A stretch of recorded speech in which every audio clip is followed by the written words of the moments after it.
globe. I want to introduce all of you to Lori Champion. Lori, welcome.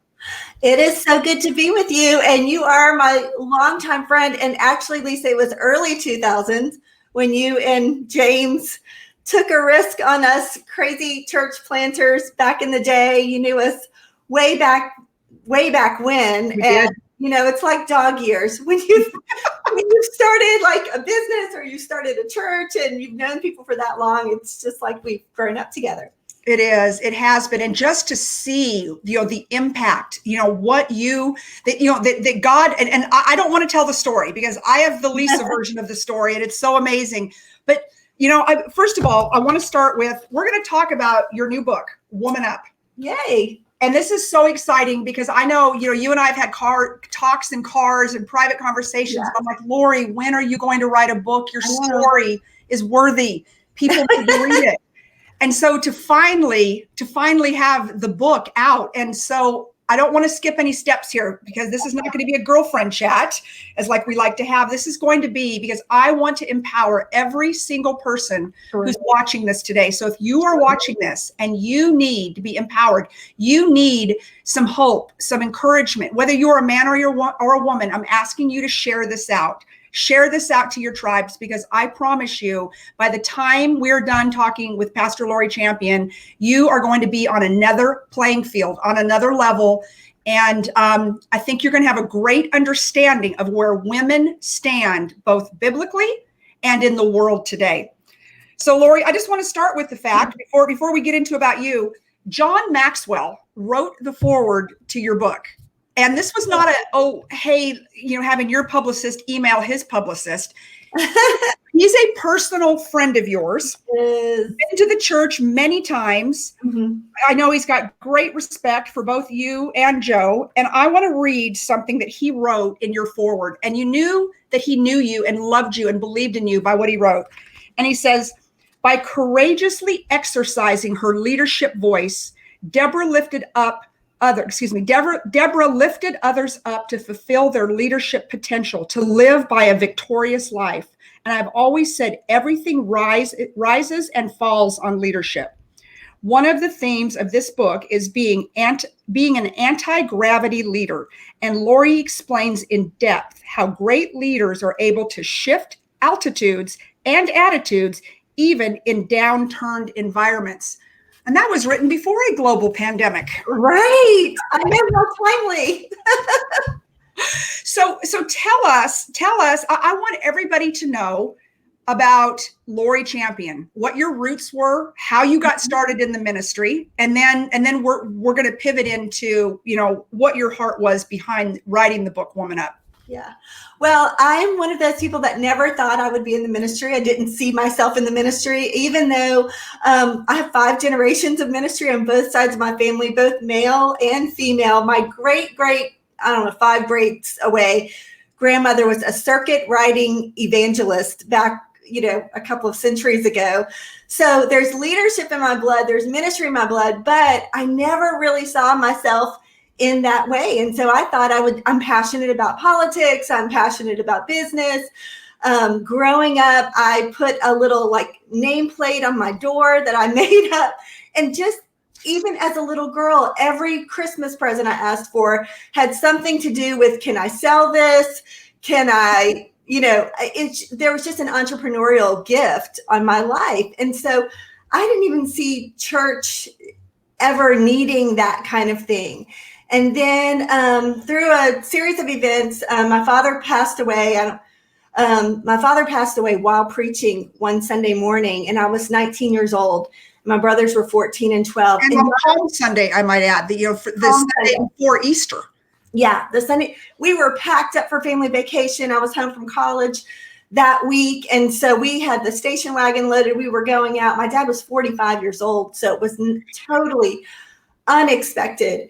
And that day started shifting some things in my life. And when I surrendered to just what I felt like was the call of God in my life, I thought, I am dying to every single dream I have. But I'm trying to serve the higher calling. Little did I know that God wanted every single gift that he had placed in me for his purpose and for the purpose of lifting up other people.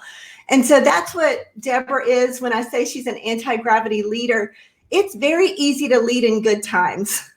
Yeah, right. Everybody's leadership from home to corporate is being tested in a pandemic or in dark times. And that's what she was leading through. And she's a biblical character that kind of her story flows throughout the book. But Joe and I got married in 1990. So we've been married almost 30 years. We have 3 kids that are all great leaders in their own rights. And so we're just saying yes to God and using our gifts. And so here I am. And here you are. And so, I love how you open up the book, and it's pretty bold, right?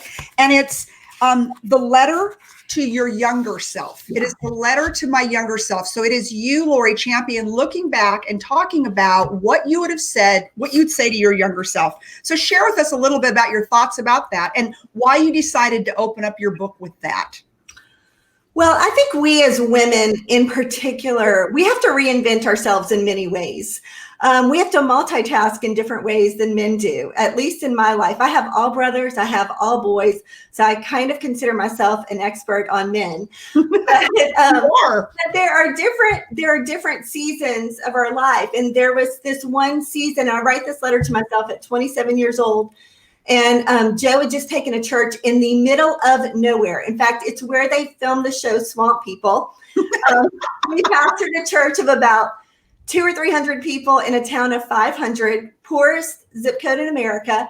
And here I am, I'm plopped in the middle of literally nowhere. And it's the first time in my life I haven't worked. I mean, I've been working since before it's legal to work, and as many jobs as I possibly could work. And so here we are plopped in the middle of that. And I'm a bad stay-at-home mom. I don't know if there are people like that, but I was like, I can do anything in the work world, but put me as a stay-at-home mom. And it was like, I couldn't finish a load of laundry. It just seemed like everything multiplied, and I felt like a failure. And I felt like I was going to be stuck there forever. And there was no place for me to work. There was no place for me to use my gifts. And I just wanted to tell people that no matter what place they're in, whether they're stuck in a job where they're underappreciated, or if they're stuck under a boss, that they don't really like outlast that season.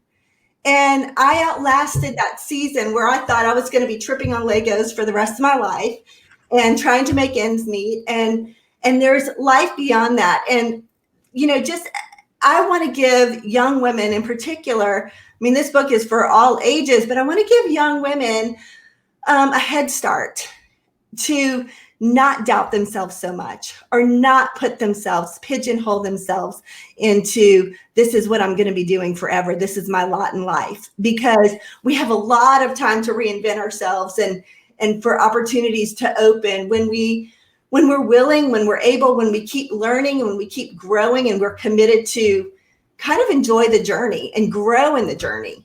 Well, but I want to take you back on your journey a bit, because, you've had 2 major events unrail you in life that weaker people would have just said, to heck with this, where is God in all of this? And one of them, of course, was when your father, the pastor, just dropped dead in front of the whole congregation on Palm Sunday, which we spoke about. And then when you got cancer. Yeah. And cancer, yeah. Yeah. And so talk to us about that journey. I mean, here you were young, and I believe you were pregnant when you got the cancer. Is that correct? Yeah, you were pregnant, right? And with Mason, and then lived through that journey and just kept moving forward. So, again, because I want people to see you, and, it isn't that, I'm a pastor of a mega church. My life has been so great because God has just given me a perfect life, because that is not how life works. And I think those are the times in life that we get unrailed or unplugged from our faith. So would you share with us about that? Yeah. So when I was 23 years old, we were going to a craft fair. I was picking out things. I was in that the nesting syndrome of pregnancy, and wanted to decorate the baby's nursery. And I reached up, scratched my neck, and I felt this very big lump on my neck, and it felt like a bone, actually. And I thought, I've never felt a bone there, and felt this side there. It wasn't there. So through a series of testing, there wasn't anyone in my whole family that had ever had cancer. So it was so unexpected. I was 23. I found out about a month later that I did have Hodgkin's lymphoma in the neck and the chest, and that they needed to take the baby early. And at this point, I was almost 8 months pregnant. So they took him the next week, which was 4 weeks before he was due. And, it was, life gets thrown at you, and you don't expect to have a life-threatening situation at that time of life. Now, looking back on my father's death and on cancer, there are certain things that really grow you up really, really fast. It's things that you wouldn't wish on your worst enemies. Right. And those seasons can try to define your life. Like, I never thought I'd have more kids after that.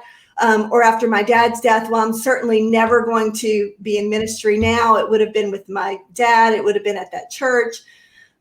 For some people, it could be the day they had a divorce or they had a significant loss in their life. And those are the moments that they really either make or break you. And for me, I had the baby. I had to have surgery a couple of weeks later. I start radiation treatment the next week. We couldn't afford for me not to work. So I had radiation treatment every morning and then went straight to work. I didn't miss one day more than my 6 weeks of maternity leave. And we just kept going through it. And when you're going through that and you're also a leader, people are watching you. Especially in a church, Lori. I mean, you weren't just a leader. You weren't just, running a corporation or a company or a team somewhere. You were leading a church. How did that weigh on you? And again, you were 23 years old. Yeah. So I think the Lori at 23 is a very different woman than the Lori today. Being much more, having survived a lot of life's challenges. But at 23, did you at any point, did you look and say, my gosh, my father passes away in the pulpit. Mm-hmm. Now at 23, I've got cancer. Like, hey, God, where are you? Did you ever feel like that? I can't say I did. There was a reservoir in me of knowing the goodness of God. Mm-hmm. And yeah, we live in this world where there's disease, and we live in this world where there's, we eat bad food, and there's all different kinds of contributing factors to health situations. But I knew that I couldn't go my own way. Like, this is the time for me to lean in and trust even more. Mm-hmm. And it was a sweet time. It was a really sweet time of intimacy with God. It was a sweet time of intimacy with my husband. We're practically newlyweds. We're newly parenting. I don't know if I'm tired from radiation or from staying up all night with a newborn. And so I didn't want to waste a moment. And I think that was the first day I went in for treatment. I thought, poor pitiful me. And then the second day I went in, I said, I am not going to waste this. There are people that need hope. And I have hope. Even though I'm going through this, I have hope, and I want to lift other people up through that. And I have never wanted people to feel sorry for me. I don't know if that's like a pride thing or what it is. Totally who you are. But I've just never wanted people to feel sorry for me. And I was like, I'm not made to be a victim. I'm made to be a victor. And so whatever happens through this, whether I live or whether I die or whatever, I know that my life is in God's hands, and I'm gonna use it to bring hope to other people in my attitude and how I look at this and how I navigate this journey. Knowing you had so many eyes on you, again, a normal 23-year-old when you're just trying to navigate, but knowing that, you and Joe had this church, and that you had that you felt that inner responsibility to take care of yourself, to take care of Mason, to take care of Joe, to take care of your church, and most importantly, to honor God all the way through it. Yeah. And I've always seen that in you in all the years, and so, you talk about in the beginning, it says, woman up and know that God uses women with a past, Yeah. God uses women without a past. Now, who doesn't have a past out there? Come on, people. God uses women in business. God uses stay-at-home moms. God uses those whose kids go to public school. God uses those who homeschool their children. God uses single women. God uses divorced women. God uses young women. God uses mature women. Notice I did not say old. Right. Right? And then God uses intelligent women. Now, that is not something, as I go around the world and speak to people, so many women right now with what is going on in the world, forget the pandemic, right? But just in the last few years when we have seen, how women have felt and have risen up, they have not, and so many women I've spoken to around the world and around the country have not seen the church as an ally.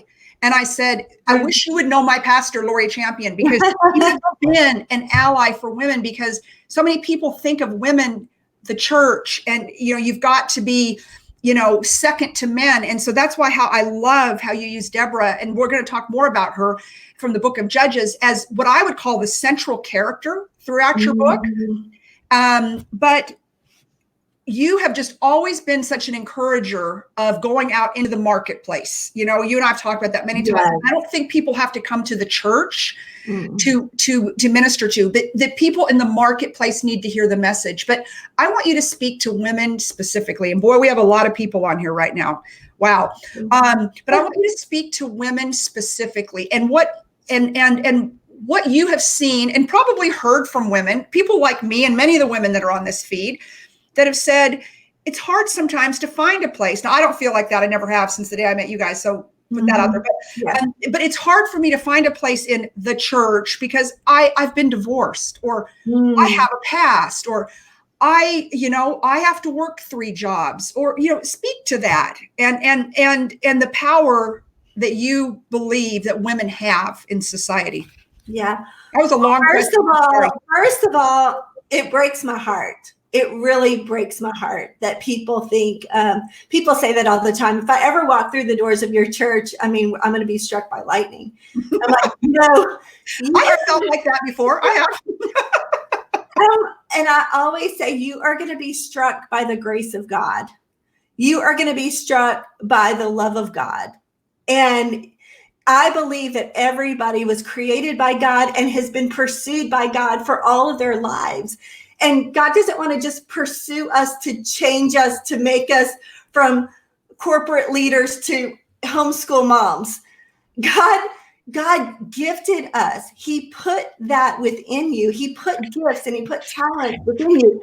And I even thought that I just didn't look around and see women that I felt like had the same gift set as I did in church. So when we started our church, I said, if I'm going to start a women's ministry, because that's the first thing that everybody wants the pastor's wife to do, start a women's ministry.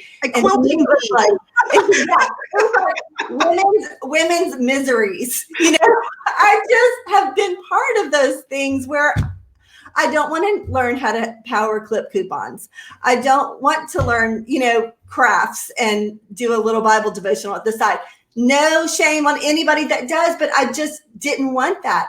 And then I thought, you know what? I saw people like you, and I saw other corporate women that were coming to our church because we were super involved with the Chamber of Commerce. From the moment that we got here, we just believed that the church should be more outside of the 4 walls of the church than inside. So Joe and I immediately, the first place we went to was the Chamber of Commerce, and we said, we want to pastor businesses. We want to pastor people that are in business, that are moving here, that, need prayer, need help, need advice, whatever. And so that just put us in some of those arenas. And sure enough, I look around and I'm like, you know what? The women that are being drawn to our church, they don't want coupon clippings Bible studies either.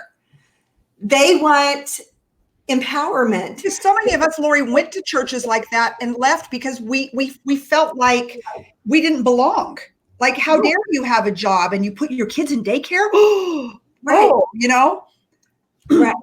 And so there's a place for all of it, all of different women. I mean, men, women, stay at home, go to work, travel, whatever. I just think that we are better together, and there's strength in that. And so that's what my heart was from the very beginning. And it was just so wonderful to find my own group of women, because really, like early on, Lisa, you challenged me in so many ways to, I talk about in my book, I say, I had corporate women friends that would, we would have conversation and banter and talk about strategies or talk about things going on in the world. And some of them would say, we don't see enough of you like this in the church. You need to step into leadership because this is what we want. And so I was always deferring, honestly, to men because I thought that that's what I was sort of supposed to do. And then my husband is really the one that said, Lori, you're just giving them the ideas and letting them take credit for it. Like you're not just the woman for the job, you're the leader for the job. And so I really write that down. You're not just Cherie Mathews. I see you on here. You're not the woman for the job. You are the leader for the job. Quotations, Joe Champion. And so anyway, so he pushed me, and I had other people that pushed me and said, it's okay not to be the pastor's wife like your mom was, or like your grandmother was, who just sits on the front row and smiles and nods and, goes along with it. You need to use your gift. The church needs to use your gift because we're not meant to stay small. Like we have hope, and we have Christ, and we see marriages restored, and we see people set back in purpose or come off of addictions or that kind of thing. And that's something that needs to spread exponentially. And so now, we've spread to 3 continents and 3 campuses in Austin. And so it's stepping into my gift. And when we step into our gift, goodness gracious, it's multiplied to so many people. And what's on the other side of your decision to use your gift in the way that God's called you to use your gift? And, it doesn't mean you have to like quit your job at Dell and come on staff at a church. Like we need people in every industry. And we also need to see as a church people that recover, right? People that fall and people that recover. And you talk about in the book, you said, I was born bossy. And me knowing you like I know you, I said, and I say, I call her a velvet hammer. And I can remember so many times. And for those of you who don't know her husband, Joe Champion, he's the most fun, irreverent pastor. And I say irreverent with love because he will say things on stage. And you could see Lori in the front row doing this like that. It's like, I don't know him, but he just said it in front of, 14,000 people, literally. Yeah. You guys are streaming, you're into prisons, you're all over the world. Yeah. And Joe just says it because he's real. But he always looks to you. So, and the thing I think that everyone's admired about you, and you can see it through the book, is that you can co-lead with somebody and not always have to be the most out front person. Right. Yeah. Because your husband is so out front, and honestly, the best speaker I've ever heard in my entire life. I'm not saying that to suck up. I've told him that for years. As a speaker, I get to say that. Absolutely can hold an audience like nobody can hold an audience. Little bit of reverence sometimes, but funny as heck. Yeah. But you sit there in that almost quiet power. And so that's why I was so excited to see that you had this book so that people could kind of get to know you like we know you as, I would say, that velvet hammer. Like nothing happens. I know the family and the business and whatever, without you being involved in the decision-making process. And I think that a lot of times people don't see that within a church, especially if it's the male, the co-pastors and the husband does the majority of the preaching. I know I've got friends in many churches, it's a husband and wife team, and the husband does take the lead. And, what would you say about that? Have you ever had, of course, and I've seen you preach many times, but you definitely, it's probably 90-10. Yeah. Oh, yeah. I love meetings. My husband, we have to say, okay, let's do like a 30-minute meeting here because we can't keep his attention span for too long. But I love strategic meetings. I love advancing things. And so really, What? You're a planner. Yes. And so when we started the church, he just said, Lori, I want you to run in all of your giftings, and I'm going to run in all my giftings. And that's what's exponential. The Bible says 1 puts 1,000 to flight and 2 puts 10,000 to flight, which doesn't make any mathematical sense.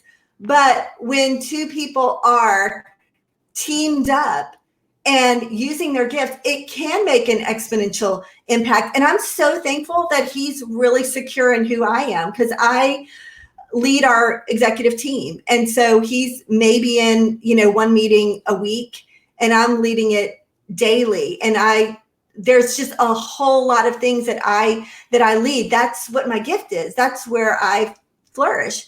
And I am secure in who he is. And that's the power of like not competing, but completing. And that can be in, the workplace or in a marriage or whatever. I think when we understand, when we recognize our gifts, and we've been married for almost 30 years. So we've both grown in our gifts and in knowing who we are. I think that he had to give me a pep talk, and when he said, Lori, you're the leader for the job, because I was always thinking everybody else was probably better than me or more qualified than I was. Okay, I'm going to stop you there. Yeah. Because we talked about this. Yeah.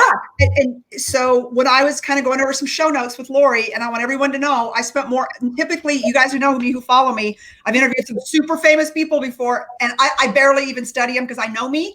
I'm a lot like American. But this one, I wanted to make sure that I got it right because it's so important.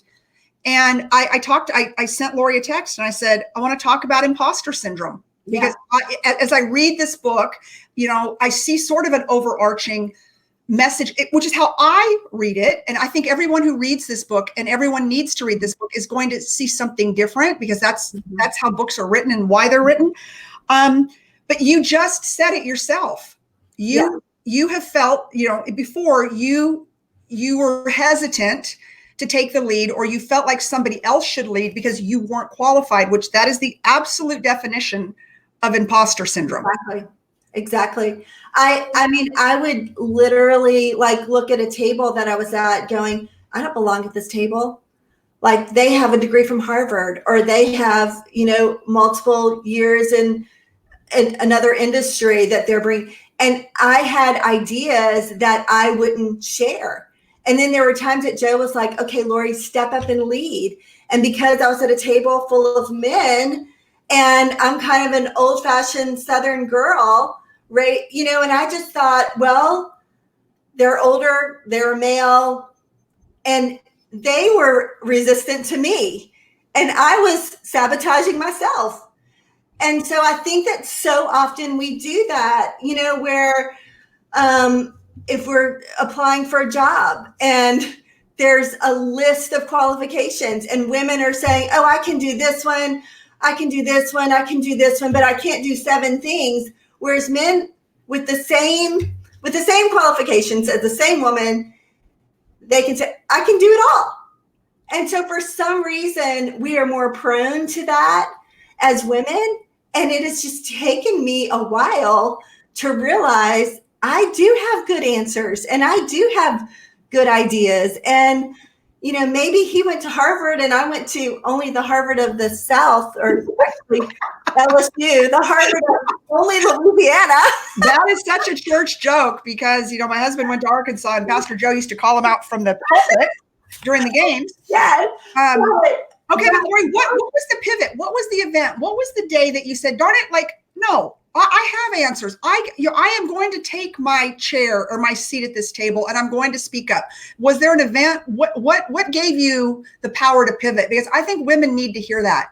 They need to be empowered to pivot and to speak up, or to woman up, as you would say. I think there was a series of events probably, but there's sometimes, for me, it manifests in having discernment about people, and sometimes seeing weird things going on with people, and to everybody else they look great, but on the inside you're like, something's not right about this, something's not right, and then you start finding out, and it's always worse than what you imagined. You turn over that rock, and and then sharing that with Joe, and Joe will say, you were right. Like, you were right all along.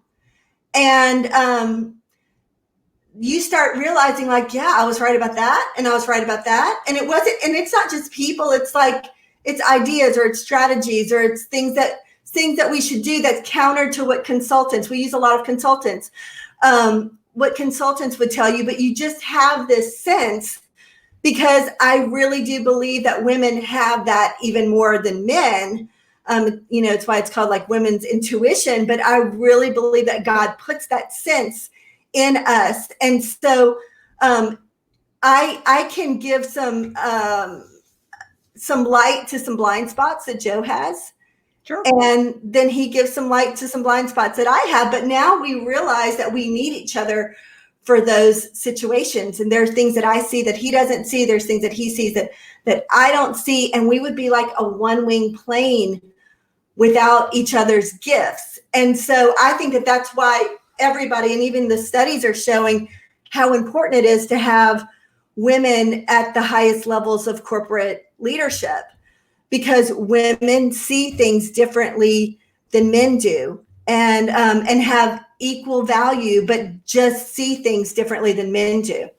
Okay, well, I'm going to shift a bit here, because this is really, I think, I've actually read the book 3 times now.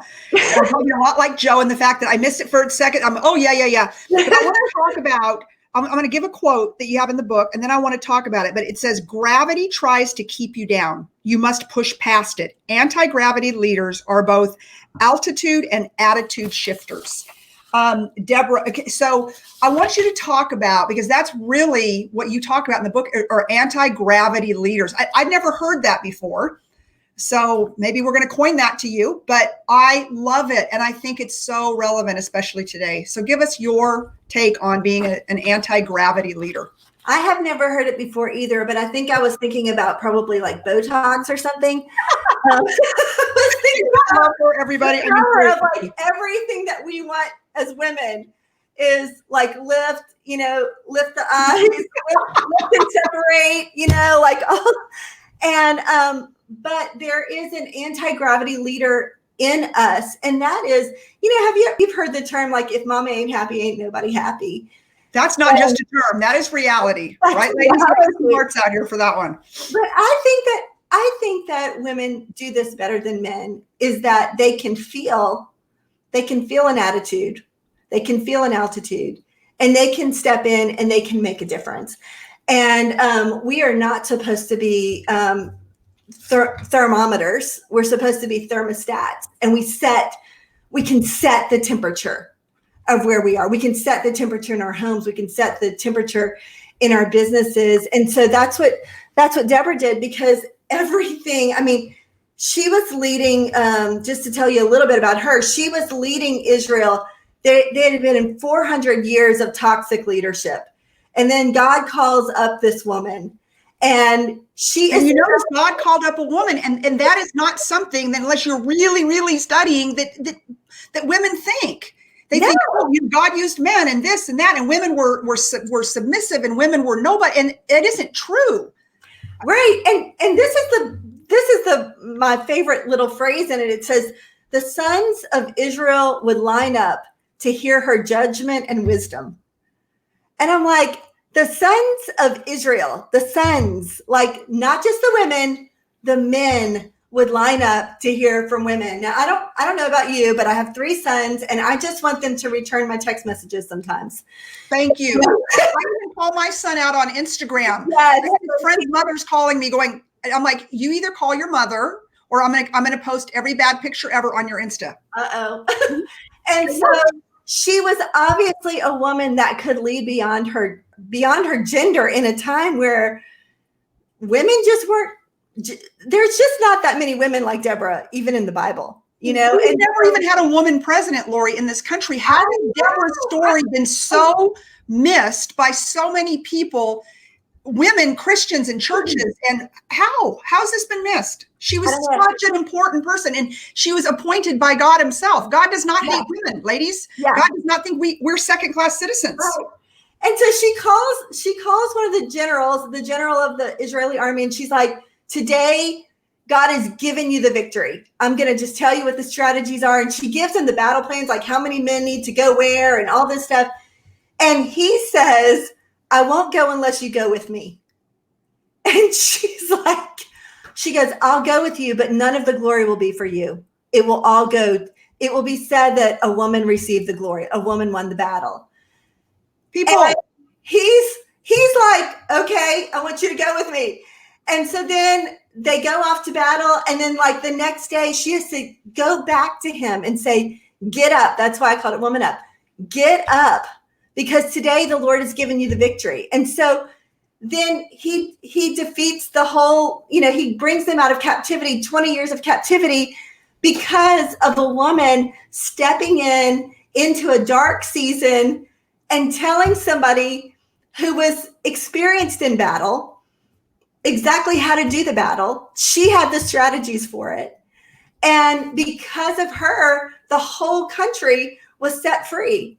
And it's because she was not going to just sit by and let things go down the tubes. She was not going to sit by and let them be victimized anymore. And that's the thing about women, is that when you can get women fired up about a cause, oh my gosh, there's nobody better. I mean, there's a scripture verse that says, the good news was shared and a host of women delivered it. And that's how we are as women. It's like if we wrap our minds around a cause, now sometimes we're not wrapping our minds around the right causes necessarily, but anyway, she brought light, she brought lift, she changed the atmosphere, she changed them from victim to victor. And it was all because she was obedient to God. She used her gift, and behind her using her gift was a multitude of people being set free. But how has that been missed in thousands of years in the church? Why have women felt so repressed with a story like in Judges and Deborah and all of that? Where have we missed that? I think that, misogynism is in every camp. And I think that there have been some scriptures taken out of context without seeing the character of God throughout. I mean, Jesus walked the earth and he brought value to women. He didn't just bring value to women who were leaders or women who were of good reputation. He brought value to women who were prostitutes, adulterers. Right. He brought value to women. So you can't pull out, like pick and choose some scripture verses and use them to oppress women without looking at who God did and how he lifted them up and how the first people to tell about the resurrection of Christ were women. He could have used men, but it happened to be women. They're the ones that ran to the disciples who were hiding out. And they were the ones that said, the tomb is empty. We just saw Jesus. And it's interesting that God always uses. Let's not ignore that. Yeah, he does. And, in the business world, in the car business, I used to say, oh, don't mess with women consumers because we don't gossip. We advertise, good or bad. Right? Best marketers are women. Definitely. Good or bad. Yeah. Right. Like if you have a bad rap with a woman, look out. It's the same thing. And, so I think God, Lori, I wish you could see all these comments. Women are fired up.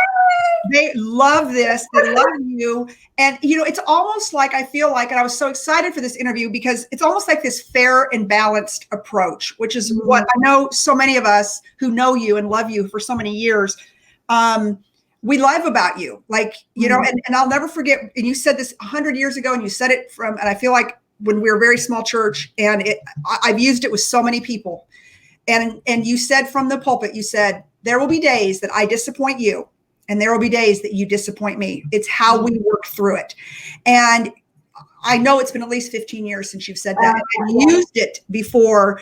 And I always give you credit. I say a good friend of mine has said this, and it's true because I've disappointed you or you've disappointed me. And, and I think that there's such a level of transparency when you wrote this book. And so I want to say, this is something that your dad said. Like, you ought to see my book. It's all earmarked. It's so good, y'all. I mean, and I'm going to tell everybody how to get the book and how to follow Lori when we're done. But it says, my dad said, this is your dad, Lori, if you're being left out, you just need to draw a circle that includes all of your excluders. You need to do it. I'm sorry. You need to do what it says in Proverbs 18:24. A man who has friends must himself be friendly. My dad lived by that model. So did Shannon. Humble leaders aren't about crushing other people on the way to the top. They are about including others, celebrating the successes of others, and making a big deal of others. In fact, one of the core values of our church is people are a big deal. Mm-hmm. And I can't even say, every business I've ever opened, you and your husband have been there, from a boutique to a car dealership. Especially the boutique. Especially the boutique, because Pastor Joe Champion would come in. Lori hates to shop. I'm about to out a good time for me when he oh my gosh, go that boutique and bring home stuff. He's never shopped the same way. No, I'm about to out Lori. She hates to shop. Bring it back. Yeah, we used to call her Pastor Barbie. She's so beautiful, whatever. And it's like, and I'd be like, no, people, no. Understand? Joe picks out her clothes because he buys them at my store. Joe and Lisa. Joe and Lisa. This is why. But but that being said, talk to us about why your dad said, if you're being left out, you just need to draw close to a circle that includes all of your excluders. Okay, as women, as humans on planet Earth, I don't like to be around people that don't like me. And we talked about it yesterday on Outwitting the Devil, Sharon Lecter and I, that, that there's like a bell curve, right? And that you should, and Cherie Mathews, one of my best friends in the world, she's on here all over this thing. But it's about, drawing close to that 20% of the 100% of the world that love you. That's your tribe. But your dad said exactly the opposite. He did. And he lived it. And he made me memorize that poem. It's called Outwitted. Yes. He drew a circle that shut me out. Heretic, rebel, a thing to flout. But love and I had a wit to win. We drew a circle and took them in. And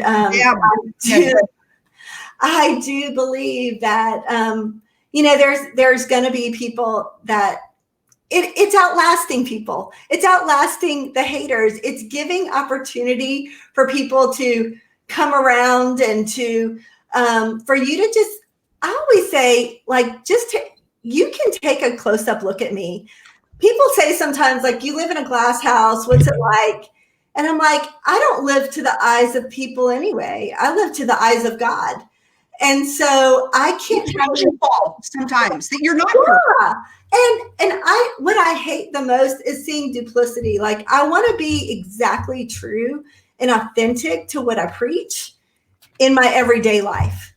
And so that means in the book, and in my message or in Joe's message, we talk a lot about the mistakes that we make. That's what people relate to. We don't get it all right all the time. And so, yeah, it has served me really well. And that's one of the things that I love about our church is that it's very diverse. And because we have a big ministry in the correctional facilities, we have judges in our church and we have the people that they prosecuted in our church. I think the Williamson County Sheriff is on this feed, so he's watching the show. Hello, Sheriff Jody, we love you. Jody, yes, we love you. So anyway, so that's the cool thing. And not to really think of ourselves as more important than anybody else. We're all picked by God, created by God. Everybody has a story. And so anyway, it's just how I've lived my life. And I had great model parents that did that. I was raised in New Orleans. And so we had ministry in the French Quarter. And I saw all kinds of things that I didn't understand as a kid. I hope not. Later, And so it was crazy, the people that we would have in our house. And it was awesome. It was a great way to be raised. And I never want to get away from that. And so even though our church is big, we always say we're a small church with a lot of people, because every single person's story really does matter.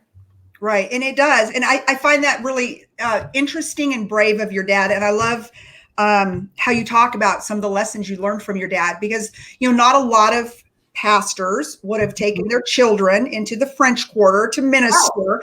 They probably would have gone, but they wouldn't have exposed you and your brothers to that, most likely. Unless, of course, he was setting you up for such a time as this. Right. Yeah. Yeah. I mean, at 7 years old, I was on one of those balconies on Bourbon Street singing. And it was on, right? The Mardi Gras. It was the day before Mardi Gras, Lundi Gras. And I mean, all kinds of stuff I'm seeing all kinds of stuff. And I'm singing, and we have pictures of it, and it was just really sweet, but it was setting me up. And a lot of times we can look back on our life and we realize that sort of our ultimate purpose is usually a culmination of our experiences, our pain, our education, the way we were raised. A lot of times that's like the deadly weapon culmination is when we can take all of those things. And I can definitely look back and say, okay, God, there was no accident in some of these things that happened in my life, because now I'm able to use it to minister to other people. So why did it take you so long to write this book? I mean, was it a timing thing? Because to read this book today, it's like, wow, she must have known that there was a global pandemic coming. She must have known, I think I had to grow in my own confidence about it. And I think that I probably for years thought somebody else has probably written this. Somebody probably knows more about this. I'm not a leadership expert, but I've lived it, and this is what ministers to me. So I did a leadership study for the girls on our staff, and that's sort of what made me sit down and start writing things down. And when I did, and they were blessed by it, I said, oh, maybe this will bless, some girls in our church. Maybe we can do a Bible study out of it. And then, a lot of other leaders jumped on it and were like, no, this has to go beyond the walls of your church. And so, so as we spend the next few minutes wrapping up, you end the book, besides the questions, which I'll get to in a second, with a letter to my future self. So you opened it up with a letter to your younger self and the letter to your future self. I'm not going to read it because that wouldn't do it service. Sum it up for us. The letter to your future self. Lori Champion, pastor, mega church. Yeah, I want to say this. Everybody is a walking miracle, and everybody can look back at something in their life. If you take a moment right now and look back on a car accident you survived, or look back on maybe your parents were infertile and then they had you, or maybe there were things that were trying to take you out from disappointment, bankruptcies, divorce, loss, tragedy, and then you survived anyway. And if you have a pulse, you have a purpose. And so I wanted to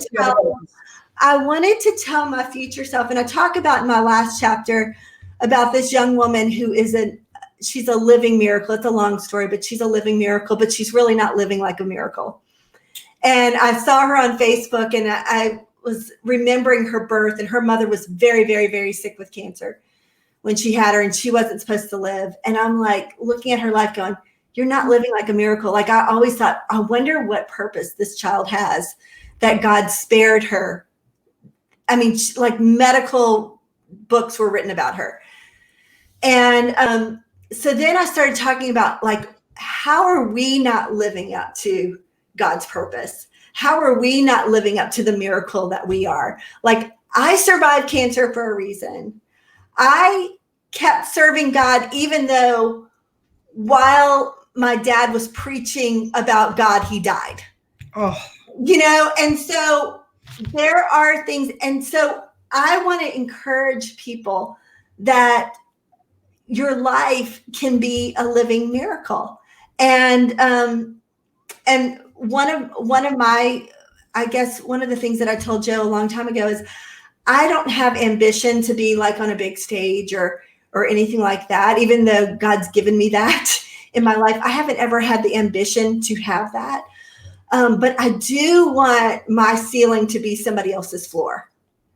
And I do want the young women that I get to pour my life into to have a head start. And not just the young women, the older women, the leaders that I get to invest my life in. I want to pour it all out so that they can do even greater things. And so that's kind of how I ended the book. Yeah, no, it's fabulous. And so some of the things, and there's amazing quotes all through the book, and they're encouraging statements. But one at the top, really, I've highlighted it many times. It says, God did not create you to be anyone's doormat, and that includes your own. God is calling you to woman up from fear, shame, and insecurity. That to me is probably one of the most powerful, encouraging statements that you have throughout the book. And you have a lot of them, right? I mean, you're a pastor, you're supposed to. But those of us who know you know that this is straight from your heart. And so and we've got so many women on here. And if you loved this, I mean, people from all over the country, all over the world are commenting. And if you loved this, please share this out, because I think this is a message that women need to hear. They need to hear that it was women that God called on from the very beginning to lead the battles, to lead the war, to advise, to even tell the disciples who were hiding that Jesus had risen from, had left the tomb. Right. He didn't ask the boys to do that, ladies. Right. He asked women. And so I guess I want to wrap this up with, and myself included, and this has really given me such a biblical perspective, more so than ever, on the power that God has intended for women, because I've always fought it from the corporate level, right? Like, we are women, hear us roar. And that's really probably, as I read your book for the third time, I'm like, it's probably not my best strategy. That is probably not my best strategy. My best strategy is probably to be like, hey, God, you know what? You said this, and I'm going to stand on that, versus maybe even having to fight in the earthly realm sometimes. And for me, that's a big aha moment. And every time you write a book, when Renee and I wrote Crushing Mediocrity, we of course told your story. And but when you write a book, you want people to have that aha moment. And I never thought that would be my aha from this book. Wow. But coming back and going, this isn't my battle to fight sometimes. And there's quotes that I could go into. I could have you on for 6 hours that I wrote down about that. But I'm like, this really is not my battle to fight in the women's equality movement. And for women, and me, not so much the equality, but in corporate and having a seat at the table, because the battle's already been fought, the deed's been done. I mean, God gave women the power, and He did in the Old Testament, and now it's like, ladies, all of you ladies on here, and the ladies that will listen to this, because I know everyone's going to reshare this. How are we going to claim that power that He's already given us? And by us knowing the story more intimately, which I do now, I can stand on that promise and on that truth. Yeah. And so that for me, Lori, was the biggest takeaway aha moment, which is not what I thought it would be from this book at all. Awesome. Just because I know you, and I know your stories, and so I thought, okay, this is going to be great. It's Lori, but it was so much bigger for me than that. Yeah. And so I want you to wrap up with, what do the women that will see this, the women that will listen to this over and over again, the women that every one of you better buy this book for every woman you know, and for all the guys that get it. What do you want the takeaway to be? What do you want? What would you like to see when you wrote this book as someone's aha moment? Because mine was so unexpected, and I was dying to tell it to you, but I wanted to tell it to you live. Yeah. Oh, that means so much to me. I think everybody's going to have a little bit of a different aha moment, but I think that for me, I look back at my life, and just like I said earlier, that if God created you, He's pursued you, and He hasn't pursued you just to have like a one-time, meet and greet. You were saved. We're done. Yeah, you're done. Check that off. It's because there's a purpose in you, and we don't have to fight and force that to happen. And I think so many times as women, we can be such control freaks. I know I can be such a control freak, and we can just, understand, especially if you've been given a lot of responsibility and a lot of leadership, like you can make things happen. I'm a make it happen woman. But there are some things that I think that God is like, give me the wheel on that. Because actually, I have an even better and bigger plan for you than hard to do. Than you have for yourself. And there's going to be doors that God's going to open that you didn't even knock on. And so there's a saying, and it says, like, if you don't get invited to the table, build your own table, you know? Mm-hmm. And some of us really like that quote. I really liked it at first, but I think there's an alternate approach.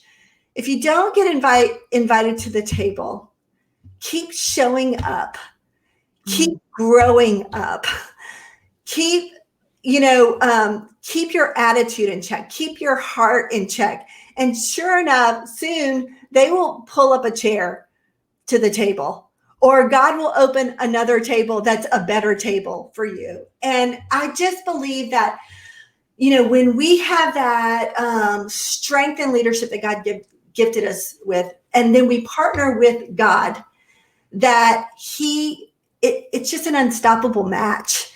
And so that's what I guess my biggest takeaway would be. And just to inspire confidence in people. I want people to be way more confident at a way younger age than I was, and not to question yourself, but to walk in security. And in your power, in your God-given power that so many of us, myself included, and people see me as someone who's strong, but I mean, there's so many times I've tried to push an issue, force the issue. I am woman, hear me roar. And it hasn't served me well sometimes. Mm-hmm, right. And by reading your book, Lori, I was literally last night, James is at the ranch with my father-in-law. I am laughing in between crying. And I'm like, oh my God, like seriously, you waited this long for me to like come with this revelation?